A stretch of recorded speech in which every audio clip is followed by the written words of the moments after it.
ये जो तिलक है माथे पर, ये कहां से आ जाता है? इसके पीछे बहुत सोच होती है। Indian institute of management IIM Rohtak के डायरेक्टर प्रोफेसर धीरज शर्मा ने वर्ष 1950 से वर्ष 2010 के बीच, यानी 60 सालों के बीच रिलीज हुई कई हिंदी फिल्मों का अध्ययन किया और इस अध्ययन के नतीजे आज आपको चौंका देंगे। इस अध्ययन में, स्टडी में यह पता चला कि हमारी फिल्मों में सिखों के 74% किरदार ऐसे होते हैं जिनका मजाक उड़ाया जाता है। भ्रष्ट राजनेताओं के 58% किरदार ऐसे होते हैं जिनके सरनेम ये बताते हैं कि वो हिंदू ब्राह्मण हैं या ऊंची जाति के हैं। भ्रष्ट व्यापारियों के 62% किरदारों के नाम वैश्य वर्ण से संबंधित होते हैं। इसके विपरीत 84% फिल्मों में मुसलमान किरदारों को बहुत धार्मिक और ईमानदार दिखाया जाता है। किसी को भी इस बात पर आपत्ति नहीं है कि फिल्मों में मुस्लिम किरदारों को ईमानदार और धार्मिक क्यों दिखाया जाता है। हम ये नहीं कह रहे, वो ईमानदार होते भी हैं, धार्मिक भी होते हैं, सब बातें सही हैं। इसको हम चैलेंज नहीं कर रहे, चुनौती बिल्कुल नहीं दे रहे। हम सब मुस्लिम भाइयों का पूरा सम्मान करते हैं। हमारा जो कहना है वो ये है कि जो अधिकार उन्हें इस देश में मिल रहे हैं, वही अधिकार उनके हिंदू भाइयों को भी मिल जाए, बस इतना चाहते हैं। लेकिन फिल्मों के जरिए बहुसंख्यक आबादी को निशाना बनाए जाने पर सवाल जरूर उठने चाहिए। कई मशहूर फिल्मों और वेब सीरीज में नकारात्मक किरदारों को हिंदू नाम के साथ दिखाया जाता है। लोगों के साथ बुरा करने वाले ये किरदार हिंदू हैं। इसे साबित करने के लिए कैसे साबित किया जाता है? इनके माथे पर टीका लगा दिया जाता है। ऐसी ही कुछ किरदारों की तस्वीरें इस समय आपकी टीवी स्क्रीन पर हैं। आपने इन फिल्मों को देखा होगा, आनंद लिया होगा, लेकिन इस नजरिए से कभी आपने सोचा नहीं होगा। इसके विपरीत फिल्मों में दिखाए जाने वाले मुस्लिम किरदार भले ही डॉन हो, गुंडे हो, हत्यारे हो, तस्कर हो, उनकी छवि को किसी मसीहा या रॉबिन हुड की तरह पेश किया जाता है। फिल्मों में आकर एक मुसलमान शराब तस्कर एक चालाक व्यापारी में बदल दिया जाता है। सबसे बड़ा उदाहरण है दाऊद इब्राहिम।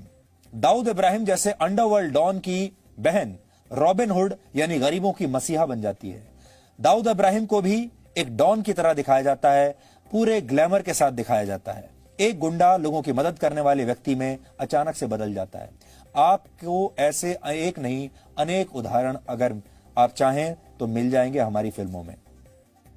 फिल्मों में हिंदू धर्म का मजाक बहुत आसानी से उड़ा दिया जाता है, लेकिन क्रिएटिव फ्रीडम के नाम पर किसी और धर्म के साथ ऐसा करने की हिम्मत किसी प्रोड्यूसर, डायरेक्टर या एक्टर में नहीं होती। 1970 में आई मशहूर हिंदी फिल्म दीवार का आपको याद होगा, एक मशहूर किरदार था विजय, जिसे अमिताभ बच्चन ने निभाया था उस समय। विजय का किरदार, वो भगवान के मंदिर जाकर भगवान पर सवाल उठाता है, लेकिन किसी को इसमें कोई आपत्ति नहीं हुई और ये फिल्म सुपर हिट हुई थी और इसे देखने वालों में भी बड़ी संख्या में हिंदू लोग थे। फिल्मों में फूहड़ किस्म के किरदारों के नाम अक्सर राम रख दिए जाते हैं, आपत्तिजनक डायलॉग लिखे जाते हैं, लेकिन इस पर कोई कुछ नहीं बोलता। वर्ष 2013 में एक मशहूर फिल्म आई थी जिसका नाम था गोलियों की रासलीला रामलीला। इस फिल्म में रणवीर सिंह राम के किरदार में थे, दीपिका पादुकोण के किरदार का नाम था लीला। इस फिल्म में एक डायलॉग आता है जो इस प्रकार है, राम रंग रलियां मना रहा होगा हनुमान गली में। इस फिल्म में भगवान श्री कृष्ण और हनुमान का भेष धारण किए हुए कुछ लोगों को फूहड़ किस्म का डांस करते हुए दिखाया गया और सीन के बैकड्रॉप में भगवान राम का एक पोस्टर लगा हुआ था। पीके जैसी फिल्म में भी बड़ी आसानी से हिंदू रीति रिवाजों और प्रथाओं पर सवाल उठाए गए, लेकिन जैसे ही किसी फिल्म पर इस्लाम या ईसाई धर्म को मानने वाले लोग आपत्ति करते हैं, वैसे ही उस फिल्म के प्रदर्शन को रोक दिया जाता है या उसके इस तरह के सीन्स को सेंसर कर दिया जाता है। भारत में बनने वाली हिंदी फिल्मों में पाकिस्तान तक के लोगों की भावनाओं का ध्यान रखा जाता है, लेकिन बहुसंख्यकों की भावना का ख्याल किसी को नहीं आता। IIM रोहतक के डायरेक्टर प्रोफेसर धीरज शर्मा ने इस विषय पर रिसर्च की थी, जिसके बारे में हमने आपको बताया। उन्होंने 20 ऐसी फिल्मों का अध्ययन किया जिनके केंद्र में पाकिस्तान था। इस रिसर्च में पता चला कि 18 फिल्मों में पाकिस्तान के लोगों को दिल का बहुत अच्छा और भारतीयों का स्वागत करने वाला दिखाया गया था, जबकि भारत के लोगों को धार्मिक रूप से कट्टर दिखाया गया था। उदाहरण के लिए मशहूर हिंदी फिल्म बजरंगी भाईजान में हिंदू किरदारों को कट्टरपंथी और संकीर्ण मानसिकता वाला दिखाया गया, जबकि ज्यादातर पाकिस्तानी किरदारों को दिल का साफ सुथरा, अच्छा और खुली सोच वाला दिखाया गया था। पाकिस्तान में हिंदी फिल्में देखने वालों की संख्या 18 करोड़ है, जबकि भारत में जिन बहुसंख्यक हिंदुओं के दम पर फिल्मों को हिट कराया जाता है उनकी संख्या करीब 100 करोड़ है। फिर भी भारत की फिल्मों में पाकिस्तानियों को तो सम्मान मिल जाता है, लेकिन बहुसंख्यक हमारे ही देश के अपना मजाक अपने ही देश की फिल्मों में उड़वाते रहते हैं। लेकिन अगर आप दक्षिण भारतीय फिल्मों को ध्यान से देखेंगे तो वहां की ज्यादातर फिल्मों में ऐसा नहीं होता।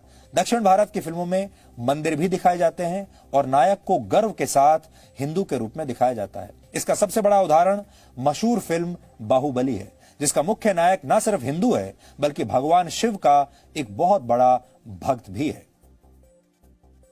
यह अजीब विरोधाभास है कि फिल्मों में बहुसंख्यकों का अपमान होता है, अल्पसंख्यकों को सम्मान मिलता है। लेकिन एक जमाना था जब मुस्लिम अभिनेता जब हिंदी फिल्मों में आते थे तो वो अपना नाम बदल लेते थे, या ये सोच लीजिए कि उन्हें अपना नाम बदलना पड़ता था। हालांकि हम इस प्रथा का भी उतना ही विरोध करते हैं।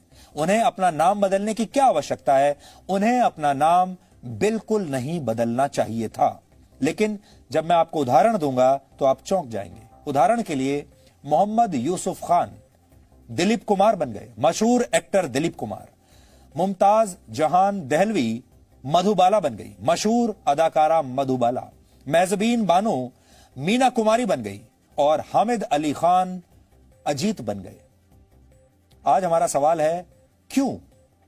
अपने असली नाम से इन लोगों ने अपने किरदार क्यों नहीं निभाए? असली नाम से फिल्मों में काम क्यों नहीं किया?